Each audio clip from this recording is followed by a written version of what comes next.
बिस्मिल्लाहिर्रहमानिर्रहीम। अस्सलाम वालेकुम स्टूडेंट्स, आप देख रहे हैं YouTube channel Urdu point for study.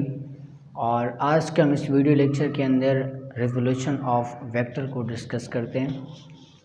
Matric level के अंदर हमारे पास वेक्टर को रिजोल्व करने का तरीका होता है एडिशन ऑफ वेक्टर पर फर्दर फर्स्ट ईयर लेवल के ऊपर डिस्कस होता है।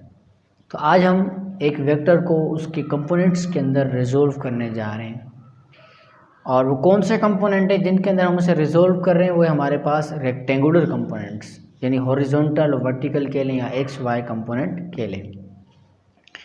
तो सबसे पहले इसकी एक्सप्लेनेशन देख लेते हैं कि हमें करना क्या है। तो एक्सप्लेनेशन क्या है हमारे पास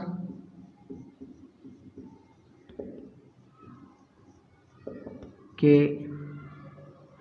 सबसे पहले हमें एक वेक्टर लेना है। टेक आ वेक्टर f, यानी जो वेक्टर हमने लिया वो हमारे पास f है, which make an angle theta, यानी वो थीटा एंगल बना रहा है with the horizontal.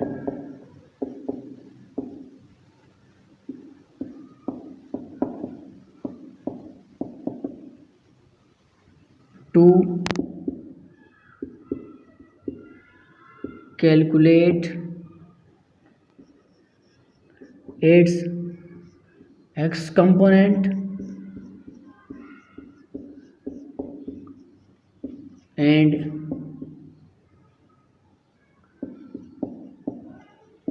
y component, we consider a right angle triangle।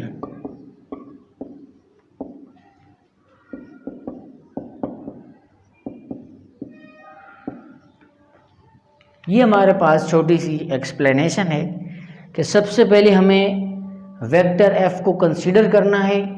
Consider करने के बाद वो वेक्टर हॉरिजॉन्टल के साथ जो एंगल बना रहा है वो हमारे पास थीटा है।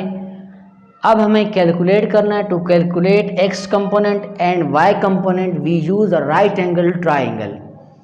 अब राइट एंगल ट्राइंगल को यूज़ करते हुए हमें उसका x कंपोनेंट का फार्मूला और y कंपोनेंट का फार्मूला डिराइव करना है। तो सबसे पहले हम वो राइट एंगल ट्राइंगल देख लेते हैं कि उससे हम कैसे x कंपोनेंट और y कंपोनेंट निकालेंगे। तो ये हमारे पास एक राइट एंगल ट्राइंगल है। ये बात भी याद रखना होगा कि राइट एंगल ट्राइंगल वो ट्राइंगल होती है जिसमें आपके पास एक एंगल जो होगा वो 90 डिग्री का होगा।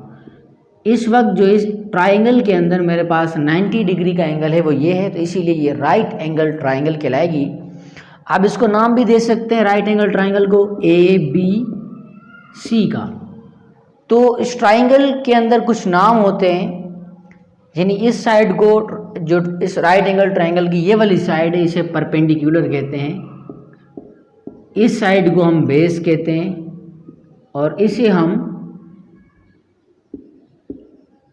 हाइपोटेन्यूज कहते हैं। शॉर्ट फॉर्म के अंदर HYP कहते हैं। राइट एंगल ट्राइंगल की जो तीन साइड होती हैं उनका अपने नाम होते हैं, यानी जो बेस पर होगी उसे हम बेस ही कहेंगे, वर्टिकल लाइन को हम परपेंडिकुलर कहेंगे, और जो हमारे पास थोड़ी सी स्लैश लाइन होगी हम उसे हाइपोटेन्यूज कहेंगे। इस राइट एंगल ट्राइंगल को यूज़ करते हुए हम x और y कंपोनेंट कैसे फाइंड करेंगे, तो हम इस ट्राइंगल को यूज़ करते हैं। हम यहाँ पर जो हाइपोटेन्यूज वाली साइड है हम इसे कंसीडर करते हैं कि ये हमारे पास ये वाला वेक्टर f है। क्यों f है? क्योंकि ये हॉरिजॉन्टल के साथ एंगल बना रही है थीटा। तो ये वाली जो साइड है हाइपोटेन्यूज की, हम इसे राइट एंगल ट्राइंगल में तो ये हाइपोटेन्यूज है, लेकिन हम इसे वेक्टर f कंसीडर करेंगे, और ये जो परपेंडिकुलर साइड है ये हम कहेंगे कि ये इस वेक्टर f का y कंपोनेंट है। y कंपोनेंट है इस वेक्टर f का, जबकि जो इस राइट एंगल ट्राइंगल की बेस है हमारे पास वो इस वेक्टर f का x कंपोनेंट है। तो जहाँ पर राइट एंगल ट्राइंगल के अंदर हम बेस फाइंड करते हैं उन फार्मूलों से, या परपेंडिकुलर मालूम करते हैं, या हाइपोटेसिस मालूम करते हैं, तो उन फार्मूलों को यूज़ करते हुए हम यानी परपेंडिकुलर को या वेक्टर की फॉर्म के अंदर वाई कंपोनेंट ऑफ वेक्टर को हम निकाल लेंगे। तो वो फार्मूले कौन से हैं जिनसे हम राइट एंगल ट्रायंगल की ये साइड मालूम करते हैं? हमारे पास बेसिक 3 फार्मूले हैं। तो उनमें जो हमारे पास पहला फार्मूला है वो हमारे पास है sine theta is equals to perpendicular upon hypotenuse, number 1। जो नंबर 2 हमारे पास फार्मूला है वो हमारे पास है cos theta. Cos theta is equals to base upon hypotenuse. तीसरे फार्मूले को फिलहाल मैं यहाँ नहीं लिख रहा हूँ क्योंकि उसका काम नहीं है। अब यहाँ पर देखें, हमें निकालना है वेक्टर एफ का। फॉर एग्जांपल हम पहले एक्स कंपोनेंट निकाल रहे हैं। वेक्टर एफ का जब हम एक्स कंपोनेंट निकालेंगे, यानी अगर वाई कंपोनेंट की ज़रूरत नहीं है, अगर हम एक्स कंपोनेंट निकाल रहे हैं तो हम देखेंगे मेन वेक्टर, जिस वेक्टर का आप कंपोनेंट निकाल रहे हो वो साइड, और जो सा कंपोनेंट आप फाइंड आउट कर रहे हो वो वाली साइड, वो होना ज़रूरी है।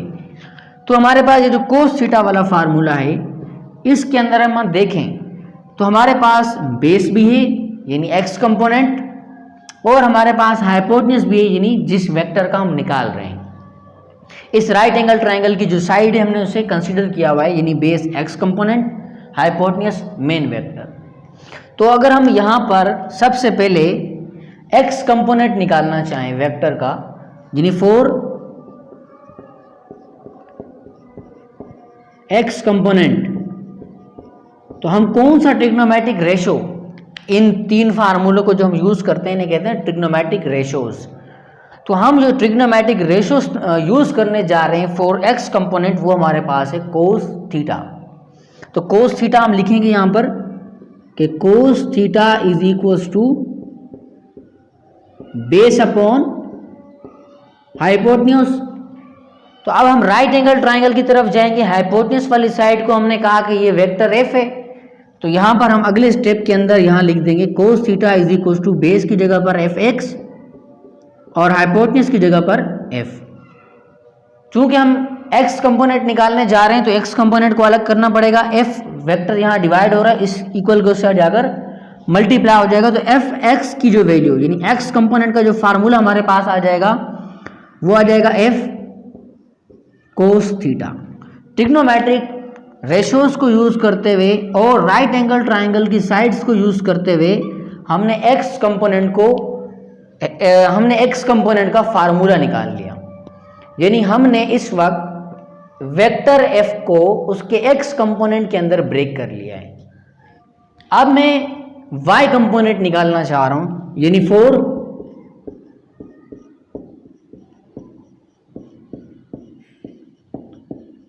Y component. तो वाई कंपोनेंट के लिए जो ट्रिग्नोमेट्रिक रेशो यूज होगी, जो कोस थीटा यूज हो गया, तो साइन थीटा को हम यहां यूज करते हैं। Sine theta is equals to perpendicular upon hypotenuse. हम ये देख भी लेते हैं क्या ये फार्मूला एप्लीकेबल है। यहां देखें परपेंडिकुलर वाली साइड एफ वाई है, यानी जो वाई कंपोनेंट हम निकाल रहे हैं वो भी है। हाइपोटेन्यूज वाली साइड वो वेक्टर है जिसका वाई कंपोनेंट निकाल रहे हैं। तो दोनों साइड हमें मौजूद है यहाँ पर इस फार्मूले में, तो हम ये इस्तेमाल कर सकते हैं। तो आगे हम यहाँ पर लिखते हैं sine theta is equals to perpendicular की जगह पर वाई कंपोनेंट आ गया एफ वाई, और हाइपोटेन्यूज पर आ गया हमारे पास एफ। सेम काम यहाँ पर करना है, वाई कंपोनेंट हमें मालूम करना है, तो वेक्टर एफ यहाँ डिवाइड हो रहा है, उस साइड जाकर मल्टीप्लाई हो जाएगा, तो वेक्टर का जो वाई कंपोनेंट का फार्मूला है वो हो जाएगा एफ साइन थीटा। तो यहां पर हमने इस टॉपिक के अंदर वेक्टर एफ को उसके 2 कंपोनेंट यानी उसके 2 एक्स और वाई कंपोनेंट कह लो या आप रेक्टेंगुलर कंपोनेंट्स कह लो, हमने उनके अंदर रिजोल्व कर लिया है। पहले हमारे पास एफ एक्स का फार्मूला बना वेक्टर का, F X is equal to F cos theta, जबकि दूसरा फार्मूला जो हमारे पास बना है वाई कंपोनेंट का वो F Y is equal to F sine theta. तो यहाँ पर ये टॉपिक है कुछ छोटा सा, इस ट्राइंगल को यूज करते हुए हमने इन 2 फार्मूलों को निकाला। यहाँ पर आकर हमारे पास वेक्टर एफ जो हमने कंसीडर किया था उसको हमने उसके रेक्टेंगुलर कंपोनेंट के अंदर रिजोल्व कर लिया है।